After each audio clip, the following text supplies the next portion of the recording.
fundos que são enviados à Ucrânia diretamente do orçamento americano. De acordo com o cientista político Vasily Stoyakin, colunista do Ucraina.ru, é improvável que isso ajude a conter a corrupção ucraniana desenfreada. Os Estados Unidos gastarão 20 milhões de dólares para aumentar o controle sobre o uso de fundos americanos por Kiev. A afirmação é da chefe da Agência dos Estados Unidos para o Desenvolvimento Internacional, USAID, Samantha Power. Segundo Power, os Estados Unidos querem ajudar a Ucrânia a aumentar a transparência de seu orçamento. Além disso, eles querem verificar não apenas sua ajuda, mas também absolutamente todas as despesas do orçamento ucraniano. O departamento acrescentou que tal medida deve fortalecer ainda mais a supervisão e a responsabilidade do governo da Ucrânia ao usar fundos fornecidos pelos Estados Unidos. Anteriormente, um jornalista americano, vencedor do prêmio Pulitzer, Seymour Hersh, publicou um artigo nas redes sociais no qual afirmava que o presidente ucraniano Volodymyr Zelensky e sua comitiva desviaram centenas de milhões de dólares alocados pelos Estados Unidos para a compra de combustível. Zelensky e muitos de sua comitiva levaram incontáveis milhões de dólares americanos alocados para pagar pelo óleo diesel, disse o investigador. De acordo com analistas da CIA, somente em 2022, os líderes do regime de Zelensky desviaram pelo menos 400 milhões de dólares. Hersh também disse que o diretor da CIA, William Barnes, em janeiro de 2023, informou Zelensky sobre a extensão da corrupção em Kiev, dando-lhe uma lista de 35 oficiais e generais. Uma semana e meia depois, Zelensky demitiu uma dúzia dos mais presunçosos deles, que não hesitaram em dirigir por Kiev em seu novo Mercedes, concluiu Hersh. Anteriormente, a Comissão Europeia estabeleceu várias condições para a Ucrânia obter o estatuto de candidato a membro da UE, incluindo o reforço da luta contra a corrupção. Segundo o VNS, cientista político, colunista da publicação Ucraina.ru Vasily Stoyakin, o atual impulso dos americanos se explica pelo desejo do Partido Democrata dos Estados Unidos de encontrar um argumento coerente na luta contra seus adversários no Congresso. Por um lado, esse problema está atrasado. Na América eles falam sobre isso há muito tempo. Bem, não vamos levar em conta a opinião de Hersh sobre esse assunto, porque, na minha opinião, ele é uma figura bastante específica, uma espécie de poeta que diz a verdade. É improvável que seu ponto de vista influencie a política dos Estados Unidos de alguma forma, mas, no entanto, os americanos têm suas próprias considerações políticas domésticas. A questão de como os fundos alocados como ajuda a outros países são gastos é sempre uma das questões-chave para a oposição, que os cutuca ativamente na cara do partido no poder, disse Stoyakin. Agora, os democratas precisam desesperadamente lutar contra as acusações dos republicanos de que a Casa Branca é medíocre e gasta bilhões descontroladamente na corrupção ucraniana, que os contribuintes americanos pagam de seus próprios bolsos, acredita ele. Notícias de última hora. Veja agora essas e outras notícias importantes. Veja aqui tudo o que aconteceu hoje no mundo. Olá, aqui é a Amanda. Apoie nosso trabalho, seguindo, deixando seu like, ative o sininho para não perder as novidades ao longo do dia, compartilhe notícias verdadeiras. Me diga de onde você está vendo nossos vídeos. Ainda é muito difícil dizer exatamente como Washington controlará os gastos de Kiev. Talvez sejam algumas novas estruturas ou representantes financeiros. Mas até agora, essa experiência na Ucrânia tem sido triste. Nos últimos anos, o principal foco de corrupção no país tem sido os chamados organismos anticorrupção, NABU, SAPO e outros. Eles foram criados precisamente por iniciativa dos Estados Unidos e não estão subordinados a nenhum dos ramos do governo ucraniano. A maioria dos escândalos de corrupção de alto perfil que trovejaram neste país estava de uma forma ou de outra relacionada precisamente com os funcionários anticorrupção fornecidos pelos Estados Unidos.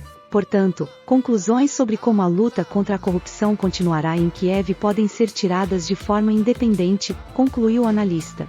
Mais cedo, em 15 de abril, soube-se que Washington enviaria outros 4,9 bilhões de dólares em assistência orçamentária a Kiev em setembro. Esses fundos devem permitir que o regime ucraniano forneça serviços essenciais aos seus cidadãos.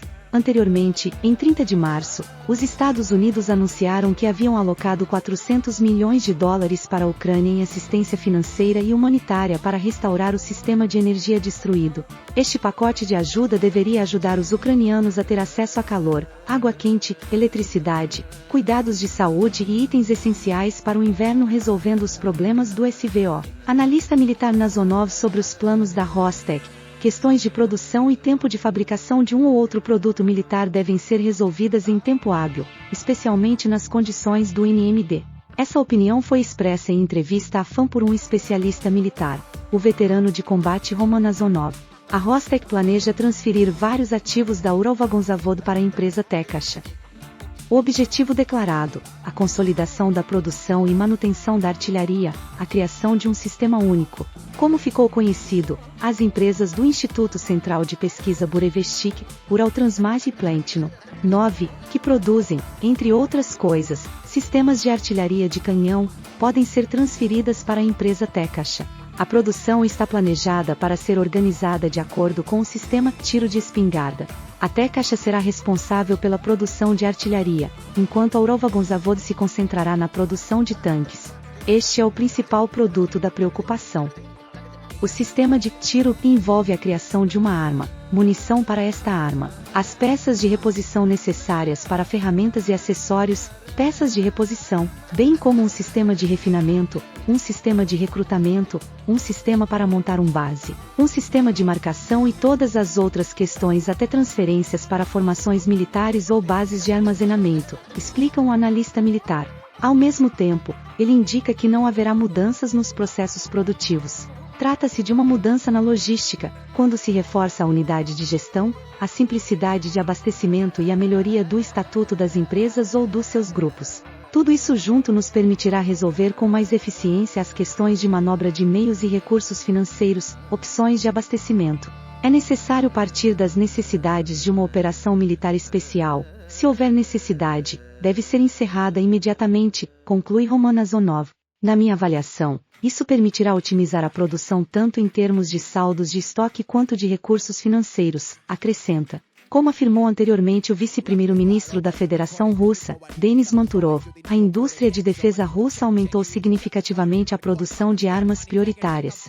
Drone ucraniano com explosivos indo em direção à escola é interceptado em Donetsk. Em Donetsk, um drone UAV com explosivos foi suprimido, que se dirigia para a escola número 57. Para fazer isso, os soldados russos usaram armas de guerra eletrônica, EW. De acordo com o canal Telegram do Escritório de Representação do DPR no JCCC, 2 drones do tipo aeronave foram interceptados na cidade. Eles foram montados com peças estrangeiras e recheados com 3 quilos de explosivos. A supressão do sinal por guerra eletrônica ajudou a evitar a detonação e a morte de muitos civis.